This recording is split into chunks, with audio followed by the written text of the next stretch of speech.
যে খবরে নজর রাখতে হচ্ছে এই মুহূর্তে, তিস্তা চুক্তি নিয়ে মিথ্যাচার রাজ্যের। তিস্তা চুক্তি নিয়ে মিথ্যে দাবি রাজ্যের। পশ্চিমবঙ্গকে বাদ রেখে আলোচনা হয়নি। 2023 জুলাই রাজ্যের কাছে নাম চায় কেন্দ্র। আলোচনার জন্য চাওয়া হয়েছিল নাম। 2023 25 আগস্ট নাম পাঠায় রাজ্য। সেচ দপ্তরের চিফ ইঞ্জিনিয়ারকে যুক্ত করতে চেয়ে নাম পাঠায় রাজ্য। 2024 5 এপ্রিল 30 বছরের দাবি পেশ করা হয়। ফারাক্কা নিয়ে দাবি পেশ সেচ দপ্তরের যুগ্ম সচিবের। মমতার দাবি মিথ্যে, স্পষ্ট করল কেন্দ্র। রাজ্যকে বাদ দিয়ে ফারাক্কা চুক্তি হয়নি, তিস্তা চুক্তি আলোচনাও হয়নি। নিজেদের অবস্থান স্পষ্ট করল কেন্দ্র।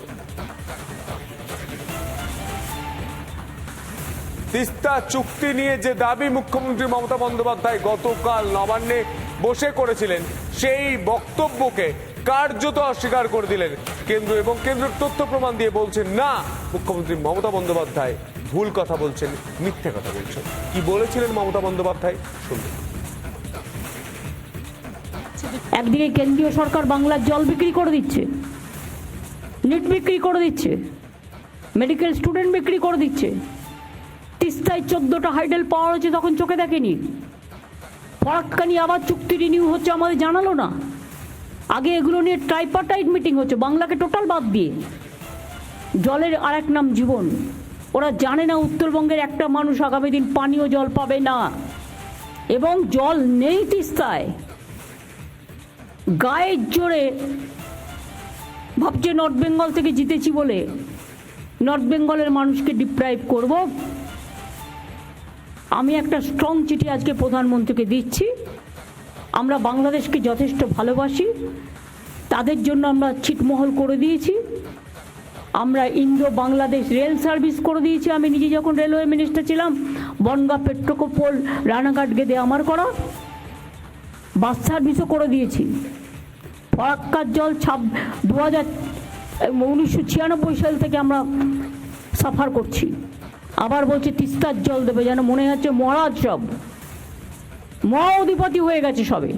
ইলেকশন হয় এখনো পর্যন্ত শপথ হলো না এমপিদের, এর মধ্যেই বিক্রি করে দিল বাংলার জল না জানিয়ে। এটা দরকার হলে যদি না শোনে একতরফা কোনো সিদ্ধান্ত নেওয়া হয়, তাহলে কিন্তু বাংলা জুড়ে আন্দোলন চলবে, দেশ জুড়ে চলবে। তার কারণ লক্ষ লক্ষ মানুষের জীবন জীবিকা গঙ্গার তলে চলে যাচ্ছে। 14টা হাইডেল পাওয়ার করেছে সিকিমে, পুরো জল আটকে দিয়েছে সিকিম। তখন কেন দেখেনি? আর এখন বলছে সব জল দিয়ে দাও। আরে আমার দিতে আপত্তি নেই, আমার থাকলে তো দেবো।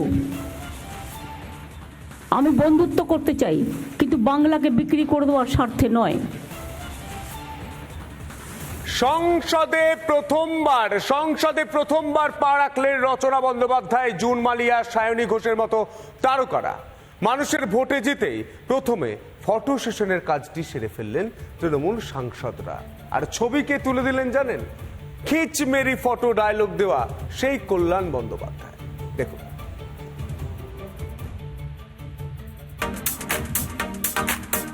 কি ছবিটা দেখে কিছু মনে পড়ছে? সংসদে মিমি আর নুসরাতের ছবি।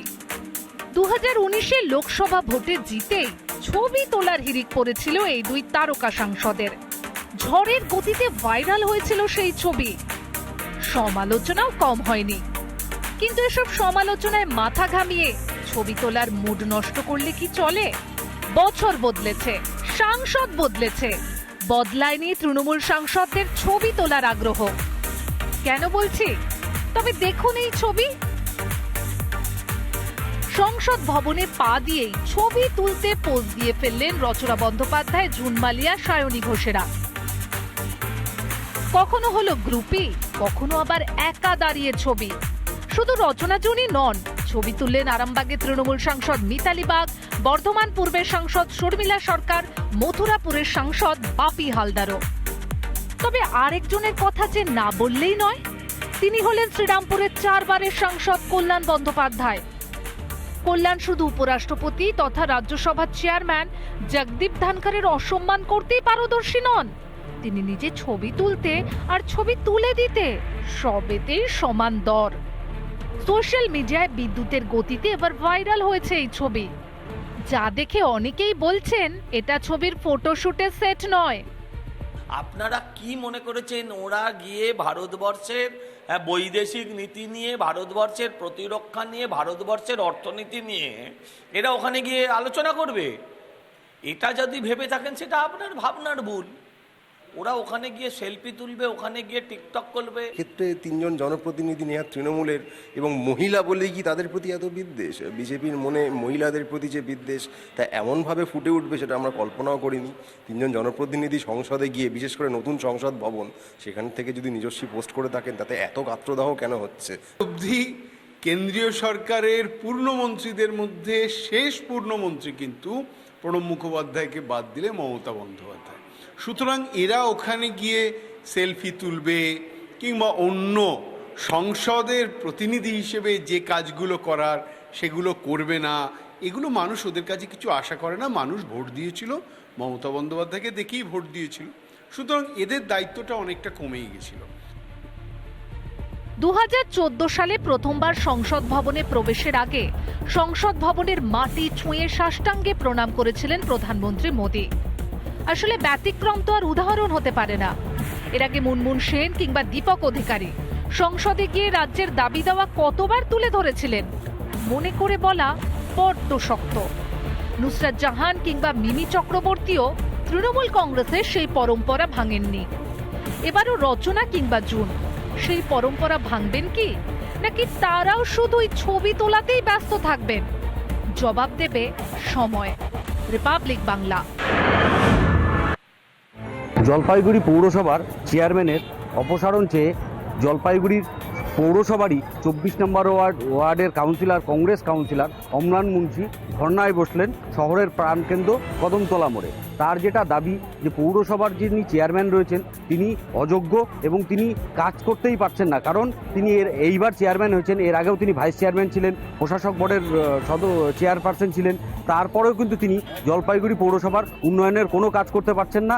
এবং এর পাশাপাশি অম্লানবাবুর আরও মারাত্মক অভিযোগ যে 24 নম্বর ওয়ার্ডের যেহেতু তিনি একজন কাউন্সিলর, তিনি যেহেতু পৌরসভার বিভিন্ন দুর্নীতির বিষয় নিয়ে প্রশ্ন তোলেন, যার কারণে 24 নম্বর ওয়ার্ডের যে উন্নয়ন সম্পূর্ণ থমকে দেওয়া হয়েছে এবং সম্পূর্ণ বন্ধ করে দেওয়া হয়েছে এই পৌরসভার চেয়ারম্যানের পক্ষ থেকে।